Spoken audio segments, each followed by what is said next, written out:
microphone checker, microphone checker, microphone checker, microphone checker, microphone checker, microphone checker. Hey, yo, what up? It's your man K Boogie, Mic Check Media. We definitely back on the scene with the pioneers of hip-hop, Diary of an MC, the series that we've got going. We on chapter 5. Man, guess what? I got a great brother on the line, Poor Righteous Teachers, my man, Mr. Wise Intelligent. What's good, brother? Peace. What's good with you, bro? Man, first off, on behalf of myself and Carolyn, man, we definitely want to we definitely send out our gratitude for you taking the time out of your busy schedule to do this interview with us on this Pioneer Series. We feel it's so important. Oh, man, thanks for having me, though, you know? Oh, yeah, no doubt, man. I mean, like I said, it's an honor for me, you know, definitely to get a chance to speak with some of my heroes, you know, who I definitely got a chance to grow, because, I mean, I definitely grew up with hip-hop. And being a 70s baby, you know, I've been there since the beginning. And it's just awesome to, you know, be able to speak to the ones who were there in the beginning to pave the way.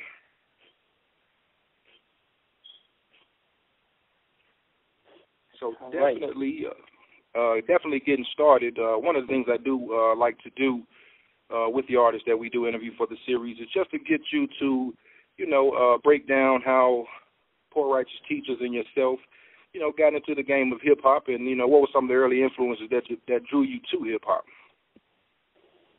Well, for me, personally, hip-hop was black art, you know.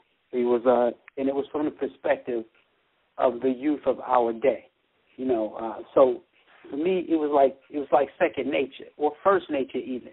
You know, it was relative to everything that I was as a young black boy growing up in America, you know, and hip-hop offered us a platform of expression, you know. We can express ourselves through different aesthetics, you know, art forms, like, you know, graffiti art, DJing, you know, break dancing, MCing, you know, and it was all being done in a language that I could relate to.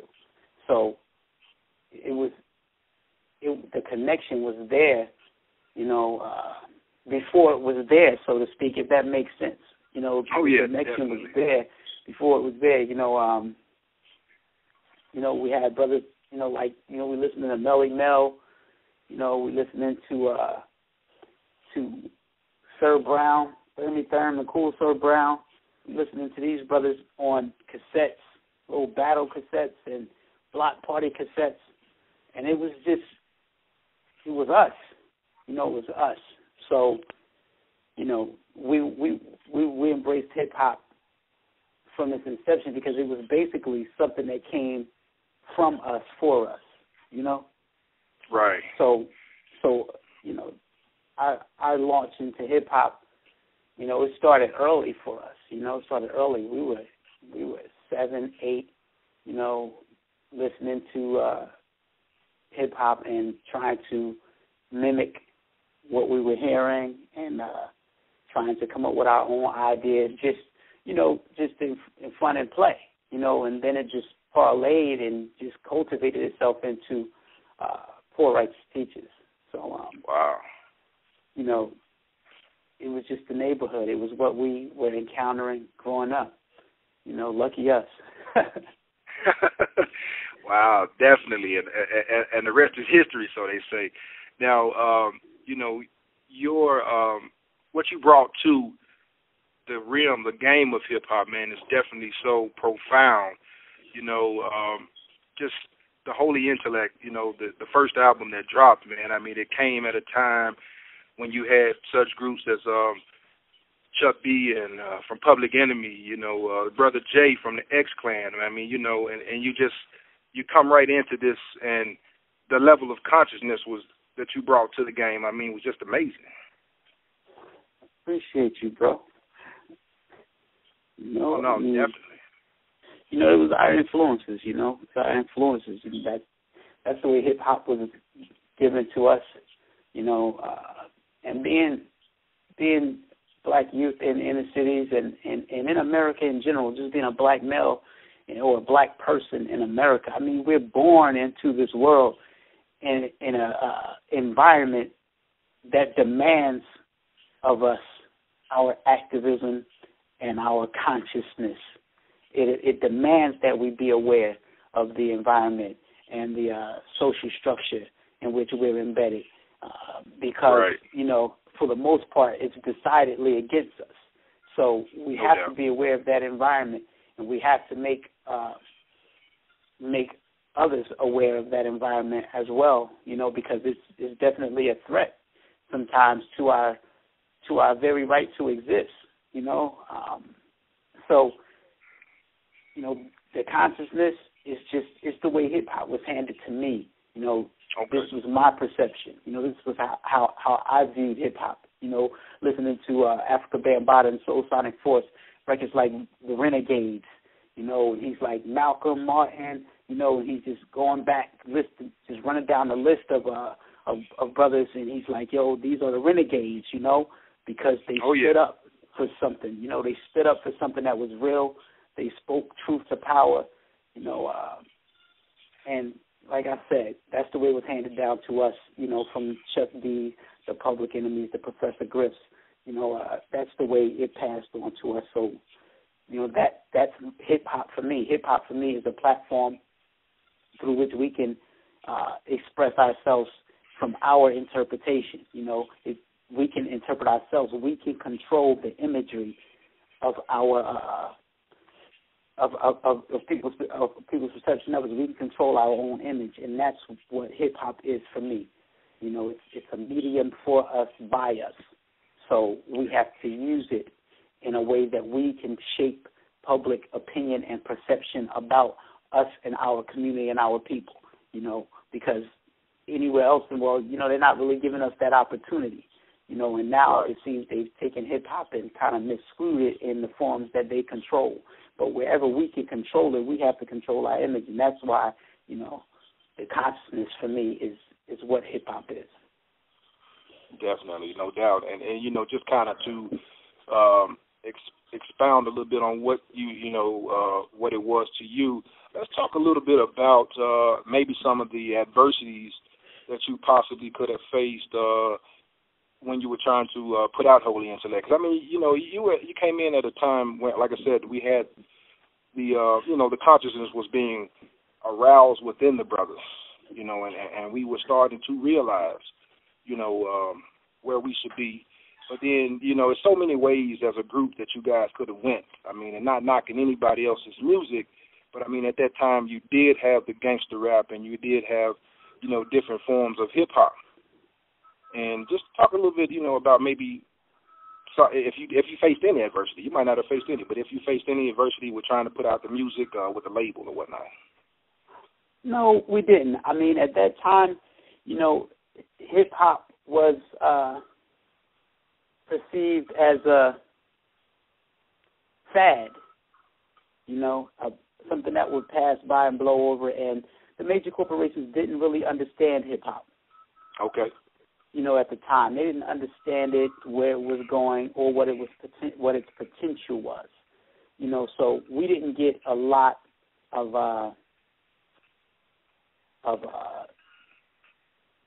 deterrence or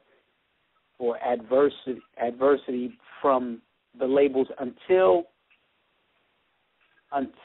around 92-ish, 93-ish is when we started to hear, started to be questioned about, what we were saying, and why we were saying it, and was that what we? I mean, we were actually asked if we how strongly did we feel about what we were saying, and was it something that could be modified? Wow. So it was just at a time. It was at that time when he started to realize hip hop's influence, and in my opinion, looking back on it and reflecting on the time, it was around the time right after the Rodney King explosion. so to speak.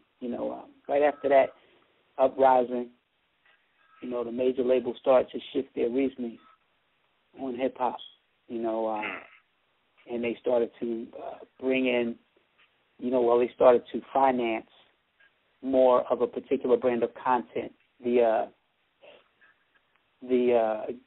gangster without a cause. The gangster without a cause content. The Hoover music, so to speak. They started to promote that. They started to put their financing and marketing behind that. We saw it. They stopped funding poor rights teachers attending conferences around the country. Back then it was a lot of hip hop conferences, like new music seminars. They had Jack the Rapper back then. They had a lot of different seminars, hip hop seminars, and they stopped sending poor rights teachers to those conferences as a part of the promotions for the records. So they stopped. They started pulling back the marketing and promotion for poor righteous teachers, because of the content. And they started to put that funding behind, the rappers with more of a gangster edge that were on the label, like In Too Deep and DJ Quick even. Wow. And we saw it happen. We saw the transition, and we saw it going where it went. But they initially didn't understand what hip hop was. It was almost the so-called golden era of hip hop. It might have been intentional on the part of the artists who were delivering the content, but I think it was more of a fluke on the part of the major corporations, because they didn't understand the potential of the music until the Rodney King rise. And the reason I say the Rodney King rise is because this is a time when, the youth were on overdose with conscious hip-hop. Right. It was everywhere. I mean, Poor Righteous Teachers, Boogie Down Productions, Public Enemy were in heavy rotation. Arrested Development on heavy rotation on MTV, Yo MTV Raps, on BET. We were just everywhere. We were everywhere on mainstream radio. We were everywhere performing in concerts sponsored by mainstream radio. Because it was hip hop, and it was thinking the youth had caught on, and and the major corporations were looking at it as like it's an opportunity to make some money. But then when they realized the potential of hip hop beyond its ability to make money, that's when the shift came. They saw that hip hop had the ability to mobilize the people against an oppressive system. Inherently capitalist system, a system rooted in capitalism and the exploitation of human beings. So that kind of contradicted their agenda, their goals, and their plans as a corporation. Gotcha. So they made the shift. And when they made that shift, we suffered the consequences of that shift. The results of it. But the youth during that era were oriented politically through the music. Chuck D said, Farrakhan's a prophet that I think you ought to listen to. What he could say to you, what you want to do. We were 16, 15 years old. We didn't know anything about Farrakhan. That was our introduction to Farrakhan. Exactly. So we started who is Farrakhan? You know what I mean? Chuck D said, supporter of Chesimard. And we like, who is Chesimard? So we start looking these things up, and it's Joanne Chesimard, and we like, oh, we get it. Now we get it, and we starting to understand it. We were being oriented politically by the music, because that's what music does. That's what all media does. Media shapes public opinion. It's not about entertaining. Just like Hollywood. Hollywood has never put out a piece of art for the sole purpose of entertaining anyone. It's always been about shaping public opinion. That's why you have military. The Pentagon. The Pentagon has $100 million budget that they use Hollywood. They go to top directors and they say, here, we want you to put this information in the movie, and here's the money to finance it. So they finance a lot of movies so that those movies will incorporate their agenda and ideas into those movies to, in turn, influence public opinion. They understand this. That's why they control media here because the first weapon that you deploy in any war against any population is propaganda. So the mainstream media is propaganda. Music is a form of propaganda. It's like Fela Kuti said. He said music is an instrument of war, and that's the way we should use it. He said music is a weapon, and that's the way we should use it. And it is. Music is a weapon, and that's what that era was. That era was music and art being used as a weapon. X-Clan, the records they were putting out, and the content, it was politically orienting the youth, in a active way. It was turning them into activists. They had Black Watch movements all over the world, across the world, everywhere. Black Watch was in like 27 countries. Black Watch, X-Clan movement, and that's powerful, and they saw the power of hip-hop and that particular brand of hip-hop content during the Rodney King's verdict, the verdict for the police officers, when the police officers were acquitted, and then the uprising after that. They saw the potential, and it's one of those things, it's like the cyclical repression of black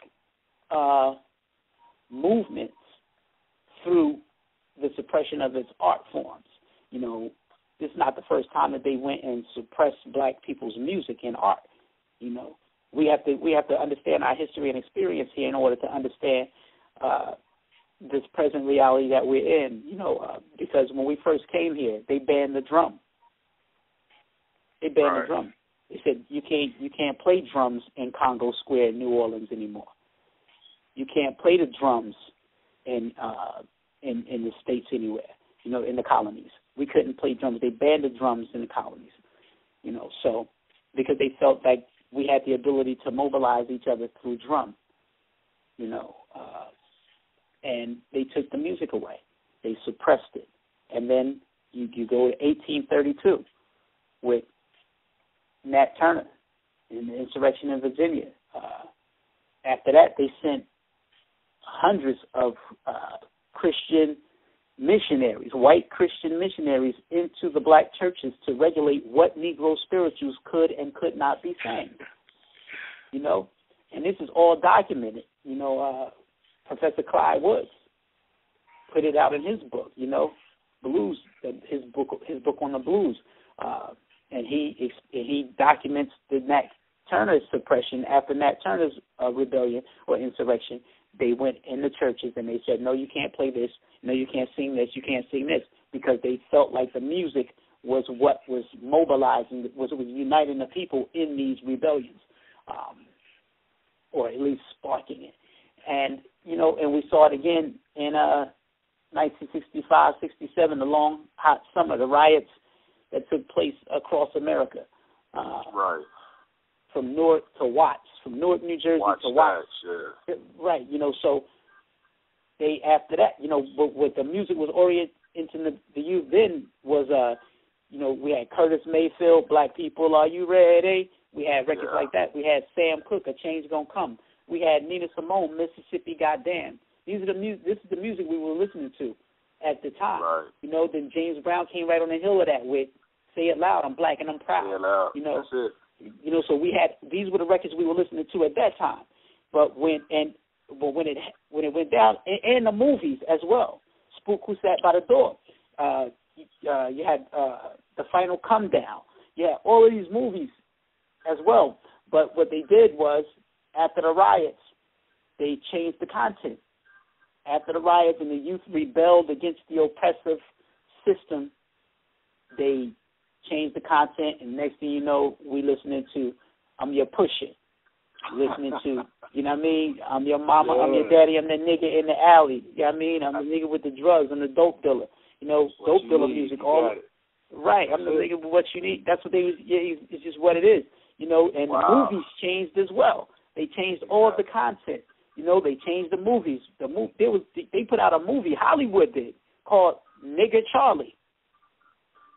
At the same time, Nigga Charlie, and then they put out the sequel, The Return of Nigga Charlie.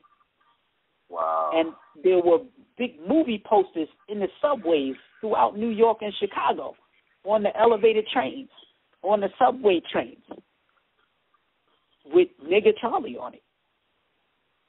You know, so the movies changed. We got the Dolomites. We started getting the pimped out Dolomite movies, the Superflies.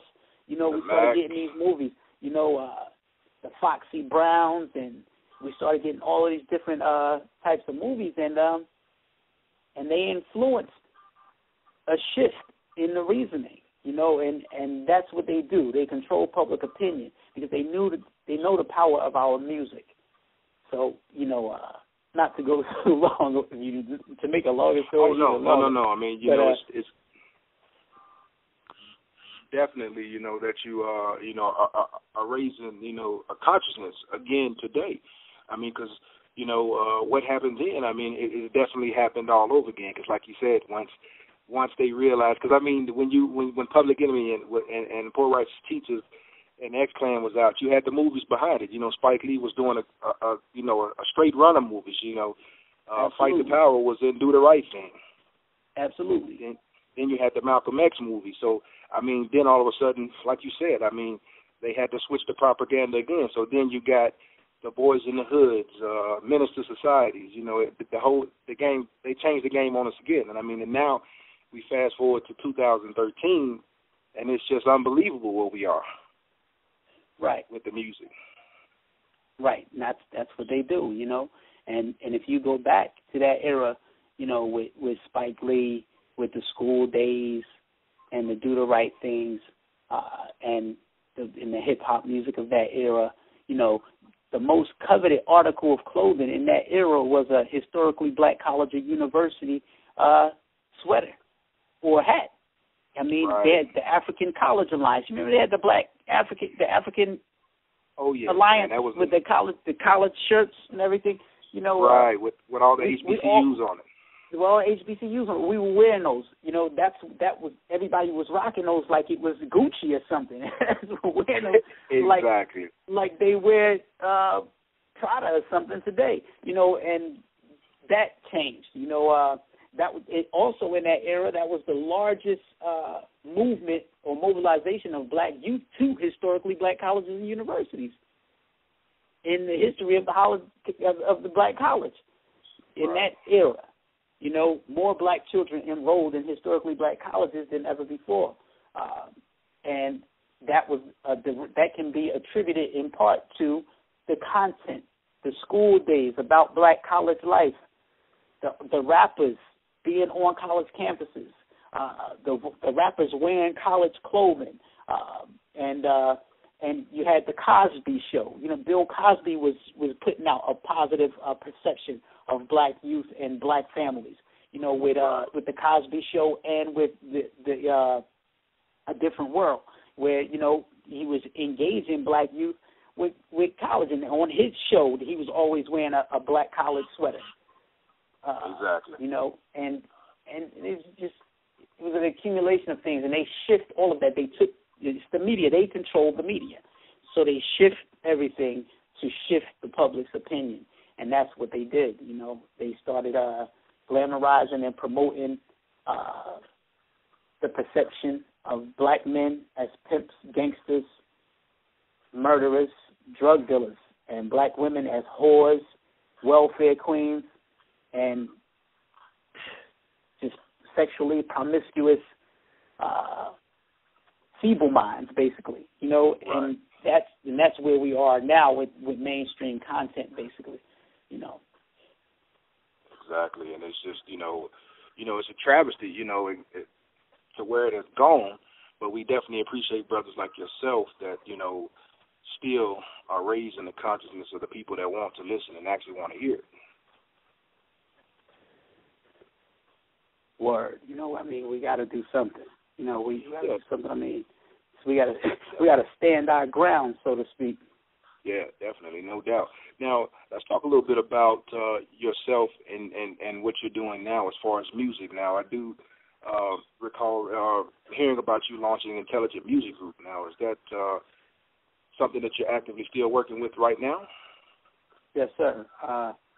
Intelligent Music Group. Of course, I'm the first artist off the brand, off the label. So I've been releasing a series of albums. I'm releasing a 7-album box set that will consist of 7 complete studio albums. I've released 3. I've released 3 of that 7 thus far. The first being The Talented Timothy Taylor. The second was The Unconquerable Jesus Jones. And the one that I just recently released is El Negro Guerrero, the Black Warrior. So I'm just going to, keep putting those out until I complete the 7 box set, and then try and work with some other artists if that's feasible. Music has shifted so much that it's better to teach an artist to DIY, than to try and hold their hands. So yeah, I'm still doing the intelligent music. That's what I'm doing now. Right, no doubt. Now, are you touring any still right now, currently? Yeah, I'm performing right now.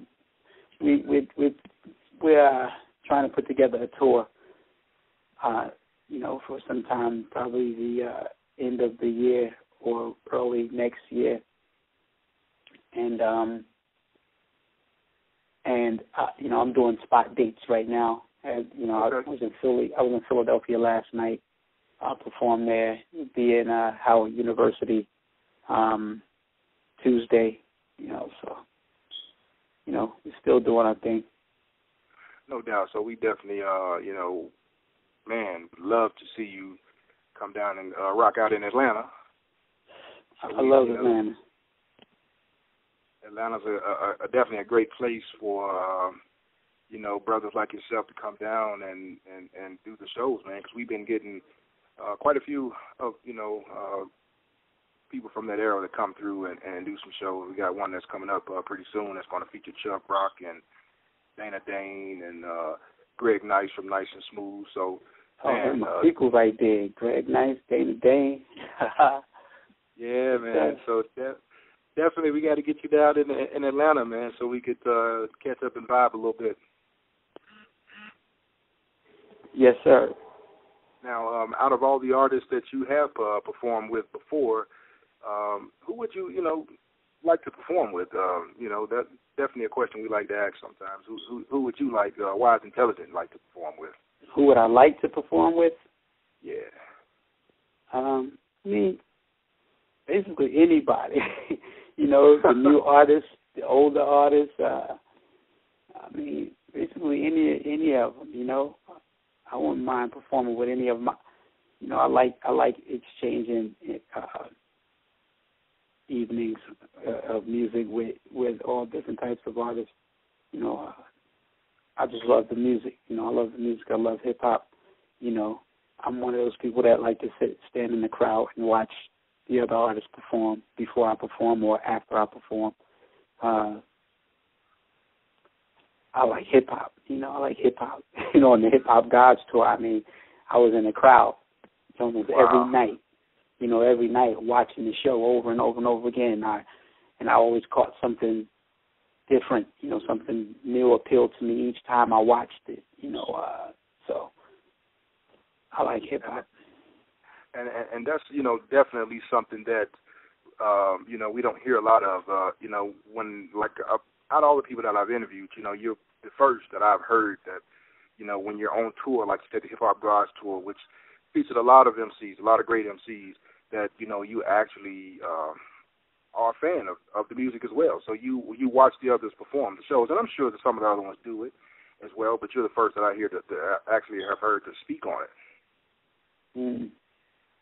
Yeah, it's quite a few hip hop heads who just can't resist watching the artists, perform, especially artists that they really appreciate, yeah. Oh, yeah, and it's definitely, just a testament to, your love for hip-hop as well. I mean, that, you watch these other guys perform and do their shows, and then, like you said, you can watch the same show over and over again, and it'll always be something that you'll pick up on another occasion that you might have missed, or not necessarily to say you missed, but I mean something else it's always something else new to pick up on, and that's what I love about hip hop. Exactly. Exactly. It's like the albums, I still go back, pop in an old CD from some artists, and I catch something I didn't catch when I was listening to it 10 years ago, 15 years ago, Like, he said this, because maybe my understanding had to get around the curve, when my understanding got around the curve, it met me, so now I'm picking up on things that I understand clearer as an adult than I did when I was a teenager, Right, and that's a great point to mention, because I find myself doing the same thing, and I'm sure others do as well. I mean, because, when I was hearing some of this stuff, I was 15, 16 years old, and some of the stuff that was being spoke about was, I can honestly say, went over my head sometimes if I didn't try to go back and do some research on it. We got so caught up into certain things, but now, as an adult, I have a better appreciation for what I was listening to. Absolutely. And that, makes me love it even more, embrace it even more, and to continue to spin it, man, because like I can go back and listen to some of your records, I can listen to Public Enemy records, and I can hear, the lyrics, and another brother, Rakim, man, I listen to some of his stuff, and I'm like, wow, this brother was a genius, And, some of the stuff that you guys spoke on, I mean, to understand it now, I mean, it deepens your appreciation for it. It's such, thought-provoking material, man, and it raises your awareness tenfold. And for that, we thank you for that. Appreciate you, brother. Now, definitely, we'd like you to get your information out there for the fans who might want to know how to find your music, your social media, your presence. Break that down for us. Tell us a little bit about where the fans can find all of your music and find you online, on Facebook or Twitter, whatever your social media presence is. Wiseintelligent.com, www.wiseintelligent.com. Is Wise Intelligent is spelled the way you would see it in the dictionary. There's no funny spelling, no Z's, no Y's. It's just Wise Intelligent, WISEINTELLIGENT.com. And you can go to my Facebook. It's Wise Intelligent. Again, it's Wise Intelligent. My Twitter is @WiseIntelligent. And my YouTube channel is Wise Intelligent. You can check out all my videos, all the latest videos I've done, and I'm consistently adding new videos to the page, so stay abreast. You can go to the website. You can cop some Wise Intelligent paraphernalia, T-shirts, music, and I got a couple of books that I'm working hard to get out this year. Hopefully I can get them both out this year. One of them is long overdue. It's called 3/5 an MC, The Manufacturing of a Dumbed-Down Rapper. And the second literary work is called The Realest Shit I Ever Wrote. Okay. And it's a deconstruction. It's a literary deconstruction of lyrics, that I've written. No doubt, man. Definitely, like I said earlier, on behalf of myself, Carol, and Mike Tech Media, we would like to express our gratitude and thanks for you taking time out to definitely join in on the series, because it's definitely needed, and just for continually raising our awareness and keeping us conscious and, cognizant of what's going on, man. For that, we thank you. Thanks for keeping platforms for us to espouse our ideas, opinions, and beliefs and concerns, on your network. You know what I mean? We need it. I mean, y'all make it possible. Like I say, the media shapes public opinion. So as long as there's platforms for this type of content, we'll be able to make some headway into shaping the argument in our best interest. No doubt, man. No doubt. Definitely, you heard it first from our man Wise Intelligent. On behalf of Mike Check Media, this your man K Boogie. We signing off, baby. Peace. Microphone check, microphone check up, microphone check, microphone check up, microphone